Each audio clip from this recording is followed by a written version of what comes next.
നാരായണ. നമസ്കാരം സാർ. സാറിനെ കണ്ട് അവസാനമായിട്ടൊന്ന് അപേക്ഷിക്കണമെന്ന് വിചാരിക്കാൻ തുടങ്ങിയിട്ട് കാലം കുറെയായി. ഒരബദ്ധം പറ്റിപ്പോയി. സാർ എന്നെ ഒന്ന് തിരിച്ചെടുക്കണം. സാധ്യമല്ല. അയ്യോ, അങ്ങനെ ഒരു അവസാന വാക്ക് പറയരുത്. ഞാനൊരു തീരുമാനമെടുത്താൽ അതിന് മാറ്റം ഉണ്ടാവില്ലെന്ന് എനിക്കറിയാമല്ലോ. അപ്പോ സാർ തീരുമാനിച്ചു കഴിഞ്ഞു? അതെ. അല്ല, എനിക്കറിയാൻ മേലാത്തോണ്ട് ചോദിക്കുക. താൻ ആരുവാ? നാരായണ. പൂരായണ. പോവേ.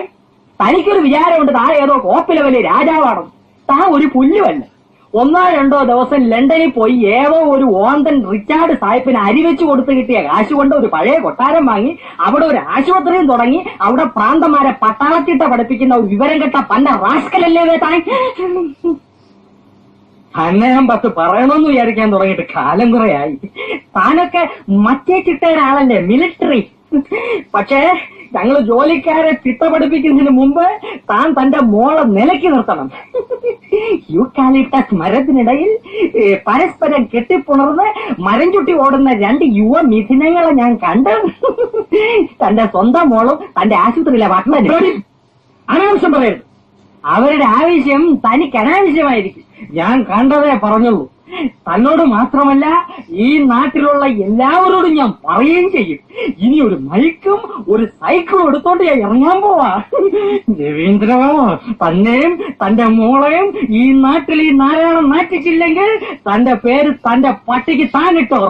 എടാ ഉപ്പ് കണ്ടം കോരെ കഴിവണമേ, ഇറങ്ങി വാടാ. വേണ്ട പ്രിൻസിപ്പലെ, വേണ്ട. വിടാ. പ്രിൻസിപ്പാള്? ഏത് പ്രിൻസിപ്പാള്? ഏത് കോളേജ്? ഞാൻ കോട്ടയം കുളിച്ചാടാ കേടി. പ്രിൻസിപ്പാള് അതൊക്കെ പണ്ട് 4ാം ക്ലാസ്സിൽ ഡ്രില്ലുള്ളതിനെ പ്രിൻസിപ്പാളെന്ന് വിളിക്കുന്ന കഴിവാടാ മോനെ. നീ മേടിക്കും. ഇറങ്ങി വാടാ കോരെ കഴിവാടാ മോനെ. എടാ പാപ്പി, അപ്പി, മാത്ത, പോത്ത, എവിടാ നിന്റെ ചേട്ടൻ? ചത്തോടാ. ഇറക്കി വിടാ അവനെ. ഇന്ന് അവന്റെ കുടലെടുത്ത് മപ്പാസ് അടിച്ചിട്ട് തന്നെ കാര്യം. കോട്ടയം കുഞ്ഞത്തിനെ തല്ലാൻ ചങ്കുറപ്പുള്ള ഏത് ഉപ്പ് കണ്ണ ചട്ടമ്പിയാണോ ഉള്ളത്? കണ്ണി മണ്ണ് വാരിട്ടിട്ടുള്ള ആമ്പിള്ളേർ തല്ലുന്നേ. ഇതിന് പൂഴിക്കിടങ്ങനടിയോ? നീ തച്ചോളി എന്റെ പല കഴിവാളാ മോനെ. ഇറങ്ങി വരികയല്ല. എനിക്കറിയാം നീയൊക്കെ 8ഉം 10ഉം പേരും കൂടി ഓർക്കാപ്പുറത്ത് വന്ന് തല്ലും. നിന്റെ വീട്ടുമുറ്റത്താണോ നിൽക്കുന്നേ? ധൈര്യം കൊണ്ട് ആരാണ് ഇറങ്ങി വേണ ഓരോ കഴിവേറി. ഏലിയമ്മേ, നിന്റെ ചുന്നരി മോളെ ഇങ്ങോട്ട് പറഞ്ഞു വിടറി. നിന്റെ മോള് അവള് പറഞ്ഞിട്ടാ ഞാൻ ആ കിഴക്കൻ മലയെന്ന് വന്ന കൊരങ്ങനെ അവമാനിച്ചു വിട്ടത്. എന്നിട്ട് നേരം വെളുത്തപ്പം കാല് മാറി. കള്ള കഴിവാള മോള്. എന്നെ പറ്റിച്ചവളെ ഞാൻ വെറുതെ വിടാൻ പോടില്ല. ഏലിയമ്മേ, നിന്റെ പെമ്മക്കള് 2ഉം എന്റെ കൈ കിടന്ന് പിടയ്ക്കും. എന്റെ തള്ളയുടെ പ്രായമുണ്ട് നിനക്ക്. എന്നാലും പറയാ, നീ എന്റെ കൈ കിടന്ന് പിടയ്ക്കൂടി. ഞാൻ എന്റെ ഭാഗ്യം എല്ലാരും പറയണേ. അല്ലെങ്കിൽ പിന്നെ മേനോൻ സാറിന്റെ മോളെ എനിക്ക്, അതും നമ്മളോട് ഇങ്ങോട്ട് ആവശ്യപ്പെടുക എന്നൊക്കെ പറഞ്ഞാ നമുക്ക് സ്വപ്നം പോലും കാണാൻ കഴിയാത്ത ബന്ധ. നീ എന്ത് നന്ദികേടാടാ ഈ പറയണേ.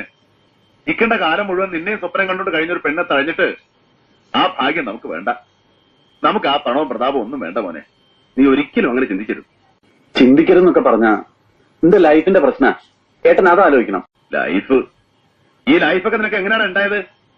ആ തന്തയുടെ മോളെയും വസ്തുവിറ്റ പണമില്ലായിരുന്നെങ്കിൽ ഞാനും നീയൊന്നും ഈ സ്ഥാനത്തില്ല. എന്തു കൊടുത്ത് വീട്ടുകൂടെ ആ കടം? ആ കടമയും കടപ്പാടും ഒന്നും മറക്കരുത്. അത് മറക്കൊന്നുമില്ല. എന്ന് വെച്ച് എന്റെ ഭാവി എനിക്ക് നോക്കണ്ടേ? പണ്ട് ചെറുപ്പത്തില് കളിയായിട്ട് എന്തൊക്കെ പറഞ്ഞു എന്നല്ലാതെ വേറെ അങ്ങനെ ഒരു വാക്കൊന്നുമില്ല. എന്തിനാടാ വാക്ക്? എനിക്കും നിനക്കും അമ്മയ്ക്കും ഈ വീട്ടിലും നാട്ടിലൂടെ എല്ലാവർക്കും അറിയാലോ അവിടെ നിനക്ക് വേണ്ടിയാ ജീവിക്കണമെന്ന്. പിന്നെ അതിനിപ്പോ വാക്കുടമ്പടിയൊക്കെ വേണം. ശരിയായിരിക്കാം, ചെറുപ്പത്തിൽ അങ്ങനെ പലതും പറഞ്ഞിട്ടുണ്ടാവും. പക്ഷെ ഇപ്പോ എനിക്ക് എന്റെ നിലയും വിലയും ഫ്യൂച്ചറും ഒക്കെ നോക്കണം. അഡ്വക്കേറ്റ് രാമൻകുട്ടി മേനോന്റെ സണ്ണിലോ ആകാന്ന് പറഞ്ഞ എനിക്ക് കിട്ടുന്ന നിലയും വിലയും സോഷ്യൽ സ്റ്റാറ്റസും എന്താണെന്ന് അറിയാവോ? മാത്രമല്ല ഭാവിയിൽ അദ്ദേഹത്തിന്റെ പ്രൊഫഷണൽ ഗുഡ്വിൽ മുഴുവൻ എനിക്ക് വന്നു തരാനുള്ളതാ. പണ്ടെന്നോ കുറച്ച് കാശ് തന്നെന്നും പറഞ്ഞ് ഇതൊക്കെ വേണ്ടെന്ന് വെച്ച് കുഞ്ഞമ്മയുടെ മോളെ കല്യാണം കഴിക്കണമെന്നാണോ ഏട്ടൻ പറയുന്നത്? മനുഷ്യനാവിടെ ആദ്യം, എന്നിട്ടുണ്ടാക്ക് നിലയും വിലയും. അതും സൂത്രത്തിൽ ഉണ്ടാക്കല്ല വേണ്ടത്, സ്വയം ഉണ്ടാവട്ടെ. അതാ കഴിവ്. ഇപ്പൊ നീ വക്കീലായിട്ട് എന്നോട് വാദിക്കണുണ്ടല്ലോ, അതിനുള്ള കഴിവുണ്ടാക്കിയത് നിന്റെ വേർപ്പാ. നിനക്കെല്ലാം ഉണ്ടാവും, ദൈവം തരും. വന്ന വഴി മറക്കരുത്. വണക്കം. வணக்கம். உங்களை தெரிஞ்ச ஊருக்குள்ள போயிட்டு வரேன். என்ன விஷயம்? நான் ஒரு உதவி கேட்டு வந்திருக்கேன். என்ன உதவி கேட்டு வந்திருக்கிறீங்கன்னு தெரியும். ஒரு சொட்டு தண்ணி கூட கொடுக்க முடியாது. எல்லா தண்ணியும் உங்களுக்கு கொடுத்துட்டு நாங்க விவசாயத்துக்கு என்ன பண்ணுவோம்? வேணா அரசாங்கத்துக்கிட்ட கேட்டு பாருங்க. கோர்ட்டு மூலமாவோ அரசாங்கம் மூலமாவோ தண்ணியை திறந்து வச்சோன்னா உடனே எங்க ஊர்ல இருந்து உங்க ஊருக்கு பழக்க வந்தவங்கள காட்டு மிராண்டித்தமா அடிக்கிறீங்க, எரிக்கிறீங்க, குடும்பப்படுத்துறீங்க. ஆனா ஒரு விஷயத்தை யோசிச்சு பாருங்க. உங்க ஊருக்காரங்க எங்க ஊர்ல வந்து வழப்பு நடத்துறாங்க, வருஷக்கணக்கா குடியிருக்கிறாங்க. ஆனா நாங்க அவங்களை இது வரைக்கும் ஏதாவது பண்ணிருக்கோமா? அடிக்கடி பழிக்கு நாங்களும் இறங்கிட்டோம்னா நிலைமை என்னன்னு யோசிச்சு பாருங்க. தண்ணிங்கிறது வானமும் பூமியும் சேர்ந்து மனுஷனுக்கு கொடுத்த சீதனம். அதை அடைச்சு வச்சுக்கிட்டு இன்னொருத்தனுக்கு இல்லைன்னு சொல்றதுக்கு யாருக்குமே உரிமை கிடையாது. அணையில தண்ணி நிறைஞ்சு உங்க ஊரே அழிஞ்சு போயின்னு தெரிஞ்ச உடனே அணையை திறந்து விடுறீங்க. மொத்த தண்ணியும் எங்க வயல்ல பாஞ்சு எங்க விவசாயத்தை மொத்தமா அழிக்கிறீங்க. எங்களுக்கு தண்ணி வேணும்னு கேட்கிறப்போ வீணா கடலை போய் விழுந்தாலும் பரவாயில்லைன்னு, ஒரு சொட்ட கடலை போய் விழுந்தாலும் பரவாயில்லைன்னு ஒரு சொட்டு தண்ணி கூட கொடுக்க மாட்டேன்னு வீம்பு பண்ணுவீங்க. அப்போ எங்க விவசாயம் தான் அழிஞ்சு போகுது. அழிஞ்சு போறதுக்கு மட்டும் நாங்களா? இது எந்த வகையில நியாயம் சொல்லுங்க? எங்களுக்கும் கோபம் வரும். நீங்க எப்படி தண்ணி தரமாட்டேன்னு பிடிவாதம் பண்றீங்களோ அதே மாதிரி நாங்களும் உங்க தண்ணி எங்க எல்லைக்குள்ள வரக்கூடாதுன்னு பிடிவாதம் பண்ணா வெள்ளத்துல மூழ்கி உங்க ஊரே அழிஞ்சு போயிடும். அதை நாங்க விரும்பல. இப்ப உங்க ஊர் வயல்லாம் விளைஞ்சு கதிரா நிக்குது. நாங்க இப்பதான் நாத்த நட்டு வச்சுட்டு வானத்தை அண்ணாந்து பாத்துட்டு இருக்கோம். இப்பதுக்கு உங்களுக்கு தண்ணியே தேவையில்லை. உங்க ஏரியில மிஞ்சி இருக்கிற தண்ணியை எங்களுக்கு கொடுங்கன்னு கெஞ்சி கேட்டுக்கிறேன். நீங்க திறந்து விட தண்ணியில விவசாயம் பண்ணி நாங்க யாரும் லட்சாதிபதியோ கோடீஸ்வரனோ ஆயிட மாட்டோம்.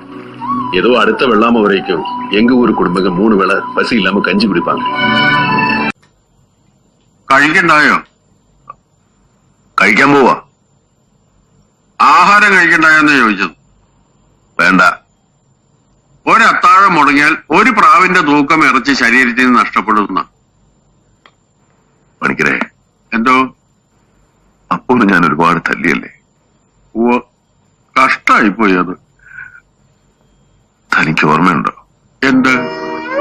അന്ന് ഓപ്പറേഷൻ തിയേറ്ററിലേക്ക് കൊണ്ടുപോകുമ്പോ ആമ എന്റെ കൈ പിടിച്ച് ഒരുപാട് പ്രാവശ്യം പറഞ്ഞു, അപ്പൂനെ വേദനിപ്പിക്കരുത്, അപ്പൂനെ വേദനിപ്പിക്കരുത്. അവളുടെ മരണശേഷം എനിക്ക് പലവട്ടം തോന്നിയിട്ടുണ്ട്. എന്നെ തൊട്ടടുത്ത് വന്നിരുന്ന അവള് പറയുന്നത് പോലെ അപ്പൂനെ വേദനിപ്പിക്കരുത്, വലുവിട്ട അപ്പൂനെ വേദനിപ്പിക്കരുത്. ഒക്കെ ഞാൻ മറക്കുന്നല്ലോ പണിക്കരെ.